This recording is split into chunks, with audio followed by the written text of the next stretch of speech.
Olá, como você está? Bem-vindo à introdução às raízes de funções reais. Então, raízes de funções são os valores que anulam uma função, né? Os valores do seu domínio que anula a função. Geometricamente, é quando a função intercepta o eixo x. Você determinar se as raízes existem e quem são elas é uma solução para vários problemas das ciências exatas e humanas. E não precisa ser só o f de x igual a zero. Se você quiser o f de x igual a c, que não seja zero, quando a função vai dar 35, 48, etc., você cria uma outra função, que é f de x menos c, e aí quando g se anula, o f de x vai ser o valor que você quer. Então você pode, na verdade, resolver uma série de problemas procurando raízes de funções.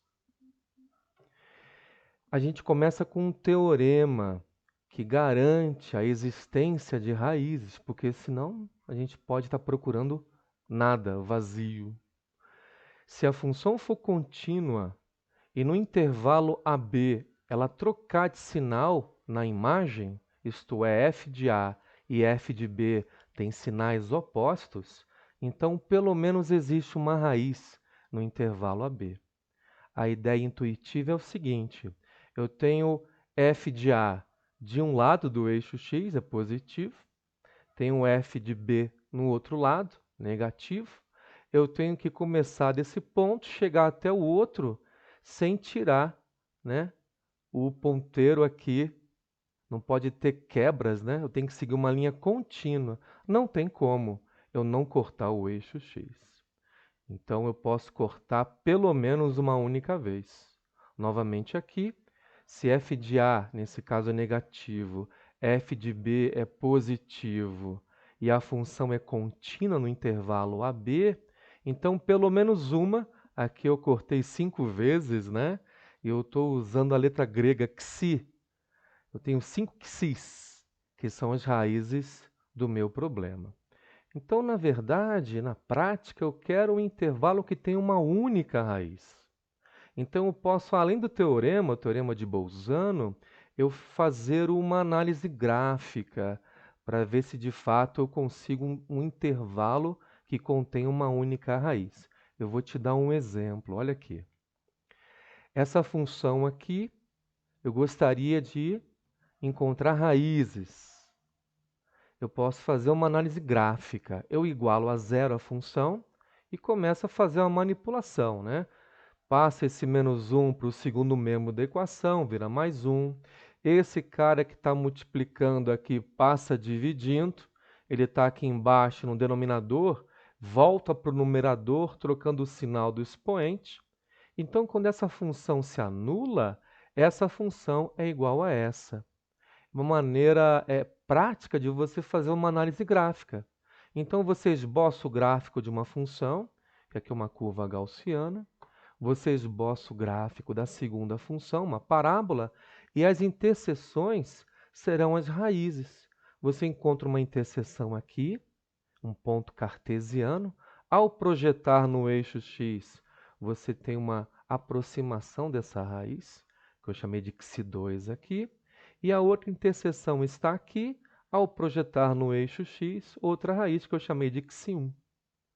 É claro que isso é informal, porque é um esboço. Se você não fizer direito a inclinação da curva, né, essas projeções podem ficar muito ruins.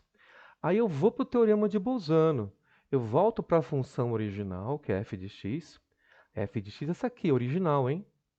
Volta para a original e você coloca os valores do domínio que você usou no teu esboço gráfico e calcula as imagens. E você percebe que de menos 2 a menos 1 trocou de sinal. De 0 a 1, a imagem trocou de sinal. Então existe pelo menos uma raiz no intervalo menos 2, menos 1. Existe pelo menos uma raiz no intervalo 0 e 1. Junto com a análise gráfica, você vê aqui que não há uma mudança do comportamento da função, não está tendo aqui concavidade modificada, máximo e mínimo nesse intervalo. Você pode afirmar, é informal, mas a gente pode seguir dessa maneira, que tem pelo menos uma raiz agora passa a ter uma única raiz. Você adiciona essa informação ao teorema de Bolzano. Olhando o esboço mais o teorema, eu vou ter uma única raiz aqui, uma única raiz aqui. Formalmente, você teria que fazer a análise de máximos e mínimos da f, ou dessas duas funções aqui, e ver se o comportamento está aí mantido nessas regiões. Mas na prática não precisa. Teorema de Bolzano, mais a análise gráfica, você já pode seguir a partir daí para definir intervalos com uma única raiz, ok? E aí vem o primeiro método, o método da bissecção. É muito interessante a proposta, porque ele é quase filosófica, né? Você pega o intervalo que contém uma única raiz, você calcula o seu ponto médio, e é ser ou não ser. Ou a raiz vai estar no intervalo ou no outro. Então, numa metade ou na outra. Como a gente pode descobrir isso? Bom, aqui a gente tem o intervalo AB, e eu começo com uma única raiz lá. Nesse caso está aqui na ilustração. Eu calculo o ponto médio. Se o f de A trocar de sinal com o f de xk, que é o ponto médio, então o teorema garante que a raiz está aqui dentro. Então o A continua como estava e o novo B vai ser o ponto médio. Eu estou com um novo intervalo AB, que é metade do anterior. Por outro lado, se eu tiver o intervalo AB, aqui está o ponto médio e a raiz está à direita, então o f de A não vai trocar de sinal com f de xk. Nesse caso, o meu novo A passa a ser o xk, o ponto médio, e o meu B continua como estava. E eu tenho um novo intervalo AB, que contém a raiz, e é metade do intervalo anterior. O que eu ganho, então? Com uma bissecção. A cada etapa, eu vou diminuindo o tamanho do meu intervalo pela metade. E eu vou sempre escolhendo em qual metade vai estar a raiz. Então, você pode fazer isso infinitas vezes, porque de uma quantidade positiva, que é o intervalo, eu sempre posso obter uma metade, a metade, a metade. Está muito ligado ao paradoxo de Zenon. Eu posso fazer isso indefinidamente, mas na prática não. Então, eu tenho que definir um critério de parada. Esse critério a gente vai usar aqui no nosso curso como o erro relativo da iteração. Então, quando a iteração que você obteve menos a anterior dividido pela interação que você obteve, relativo, né, à última iteração que você obteve, se essa conta em módulo, que é o erro relativo, for menor que um certo valor estipulado, uma precisão, aí você para o método. Então, por exemplo, naquela função que vimos anteriormente, eu vou pedir uma aproximação da raiz, que está no intervalo 0 e 1, com um erro relativo inferior a 0,1. Eu começo com o intervalo 0 e 1 aqui, intervalo AB, calculo o ponto médio e calculo o f do ponto médio. E verifico se f de A trocou de sinal com f de xk. Nesse caso, não troca. Verifica depois. Então, o novo A passa a ser o xk, 0,5 vem para cá, e o B continua como estava. Então, do intervalo 0, 1, passei para o intervalo 0,5 e 1. Repito o processo, ponto médio, e eu vou escolhendo sempre o intervalo onde está a raiz, a metade que contém a raiz. Quando chegar numa iteração, que no caso aqui foi a quarta iteração, quando chegar numa interação que o erro relativo que está aqui, né, x4 menos x3 sobre x4, for menor que a precisão solicitada, aqui ficou menor que 0,1, aí você para. E a gente diz que a aproximação para a raiz foi a quarta iteração, 0,8125. Um método muito interessante, porque ele é simples de você entender e já muito poderoso, mas requer repetição. Uma outra possibilidade para você encontrar as raízes é o μ, o método iterativo linear. O μ é uma outra proposta, ele muda o contexto do problema. Em vez de você procurar a raiz de uma função, você muda o problema para achar o ponto fixo de uma outra função. Aqui, o x anula f. Aqui, nesse novo contexto, você coloca o x, aplica uma função, essa aqui é a letra grega psi. Então, o psi de x volta a dar o x. Então, o x é chamado de ponto fixo. A função psi não faz nada com ele. O x está fixo ali, né? Então, aqui é raiz e aqui é ponto fixo. E eu mudo o problema de contexto e vou resolver no outro contexto, o ponto fixo. Primeiramente, você tem que transformar de um contexto para outro. Então, vamos começar aqui com uma função do segundo grau. Faz de conta que você não sabe calcular as raízes dela. E você quer transformar o problema da raiz dessa função, quando é igual a zero, no problema x, é uma psi de x. Então, você vai isolar um x qualquer nessa equação. Eu posso, por exemplo, isolar esse x aqui primeiro. Então, essas duas expressões vão para o segundo membro, depois eu multiplico por menos 1 e está aqui, ó. Esse aqui é o primeiro exemplo de função do μ. Isolando esse x aqui. Mas eu posso continuar. Eu posso isolar esse x. Aí esses dois vão para o segundo membro. E aqui eu passo a raiz. Aí eu vou ter mais ou menos a raiz. Eu botei para vocês mais raiz. Também é uma função do μ. E essa terceira aqui foi feita da seguinte forma. Eu passei o 2 para o segundo membro e eu coloquei o x em evidência. Fica x que multiplica x menos 1.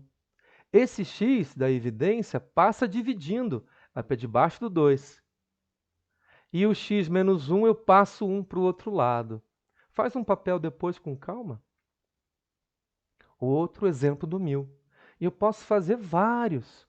Se você consegue isolar o x, você constrói uma função do μ. E aí, nessas funções do μ, eu quero achar o ponto fixo. Eu quero botar um x aqui, cujo psi dê o próprio x de novo. Então, eu vou criar um método iterativo, dizer que o próximo x é o psi no x anterior. Eu vou chutar um valor para começar isso. Eu chuto um x0 no intervalo que contém a raiz, na situação original do problema. Aquele intervalo que eu obtive do teorema de Bolzano para encontrar aonde está a raiz aproximadamente, esse intervalo eu vou escolher para gerar um x0 e alimentar o método iterativo. Então, o que eu fiz agora? Eu peguei essa função, eu vou escolher um x0 aqui dentro, no intervalo 1, 3. Tá? E vou iterar para vocês esses dois exemplos do μ. Na primeira função, está aqui o método iterativo, mesma coisa para a segunda. Eu escolhi o x0 como 2,5. Faça de conta que você não sabe, que você não sabia que 2 é uma raiz do problema. Daquela parábola inicial, 2 é raiz. E para você ver como é interessante, o 2 aqui é ponto fixo. Você colocar o 2 aqui, vai ficar 4 menos 2, que é 2. Então, o psi de x dá x. Você botar o x igual a 2 aqui, vai ficar a raiz de 4, que dá 2. Novamente, é ponto fixo. Então, está tudo bonitinho. Eu tenho que encontrar esse ponto fixo nas iterações. A partir de um x0 que você chuta no intervalo que contém a raiz. Aqui deu muito errado. Você começa com x1 igual a psi de x0, dá 4,25. E vai repetindo, repetindo, e as iterações, infelizmente, elas vão se afastando. Aqui, no segundo exemplo, você com o mesmo x0, né, começando com 2,5, 2,12, depois 2,03, 2,007, essa está convergindo para 2. Mas e aí? Como é que você faz? Ora o μ vai funcionar, ora não vai funcionar. Você não pode começar um método com essa incerteza. Você precisa de um critério que diga para você se vai convergir ou não antes de começar as interações. E nós temos um critério. Esse é um critério, que é um teorema. Se a função psi for contínua e você conseguir um intervalo i que contenha a raiz do problema, a autora também chama a raiz de x barra. Eu chamo de xi, ela chama de x barra, é a raiz, que agora é ponto fixo da função psi. Então, se você conseguir encontrar um intervalo i que contém a raiz, ou ponto fixo da psi, onde, nesse intervalo i, a derivada de psi em módulo é menor do que 1, você garante a convergência do μ. Novamente, se você conseguir um intervalo i, onde psi' em módulo é menor do que 1, vai convergir para o ponto fixo, que é a raiz que você está procurando. Eu vou voltar aqueles dois exemplos, que é o x2 menos 2 e raiz de 2 mais x, e vou perguntar para o teorema se satisfaz o critério de convergência ou não. E o meu intervalo que contém a raiz é o intervalo 1, 3, onde você pode verificar o teorema de Bolzano. Quando eu pego o primeiro exemplo, derivo em módulo menor do que 1, eu obtenho um intervalo para x de menos 0,5 até 0,5. O intervalo i não está contido nessa região onde a psi' em módulo é menor do que 1. Eu não consigo satisfazer o critério. Quando eu não satisfaço o critério, nada podemos afirmar. Eu não sei se vai convergir ou não, eu não tenho nenhuma segurança para começar. Na prática, divergiu, mas nós nem precisamos tentar, porque não podemos garantir a convergência, para que perder tempo? Se você pode encontrar uma função, que no caso é o segundo exemplo, raiz de 2 mais x. Quando eu faço psi' em módulo menor do que 1, eu encontro essa inequação aqui, x maior que menos 1,75. Mas também tem aqui o domínio da função, né? Aqui, para a raiz não ficar negativa, x tem que ser maior que menos 2. Aí eu faço a interseção dessa região com essa e essa aqui ganha. Fica x maior que menos 1,75. Então, esse aqui é o intervalo aonde o psi' módulo é menor do que 1 para a segunda função. E claramente o intervalo 1, 3, que contém a raiz, está contido nesse intervalo. Então, essa função raiz de 2 mais x satisfaz o critério de convergência e ela de fato converge para a raiz 2. Um outro exemplo. Eu tenho uma função raiz de x menos exponencial de menos x. Eu quero uma aproximação para a raiz positiva dela. Aqui está o erro relativo, 0,1, para o método 1000, e 4 casas decimais. E ainda pede para eu verificar a convergência da função psi que eu for escolher para o método 1000. Começo com uma análise gráfica. Então, quando a função é zero, raiz de x é exponencial de menos x. Então, eu faço aqui raiz de x, faço exponencial de menos x e encontro uma única raiz no intervalo 0, 1. Isso é informal, aí eu tenho que trabalhar com o teorema de Bolzano e dessa vez eu vou fazer um intervalo bem pequeno. Eu vou testando valores de 0,1 e 0,1. Então, eu achei que entre 0,4 e 0,5 a imagem troca de sinal. Então eu peguei um intervalo bem pequenininho para a gente convergir mais rápido, né? Depois você verifica, por gentileza, que f de 0,4 vezes f de 0,5 é menor do que zero. Lembrando que a f é essa aqui, original, hein? Nunca confunda, para estudar o teorema do Bolzano, com essas funções que eu quebrei para fazer análise gráfica. Sempre volte para a função original. E aí verifica que esse intervalo tem pelo menos uma raiz e pela análise gráfica é uma raiz de fato. Então, eu estou pronto com o intervalo que contém uma raiz, eu vou igualar a zero e vou isolar o x. Eu escolhi um caminho aqui, ó. O x vai ser exponencial de menos 2x. Eu igualei a zero a f, essa forma que você já conhece, eu acabei de te mostrar. e eu elevo ao quadrado dos dois lados. E aqui está a x igual a psi de x, que é exponencial de menos 2x. Antes de sair fazendo conta, até já chutei um x0 aqui, tá vendo?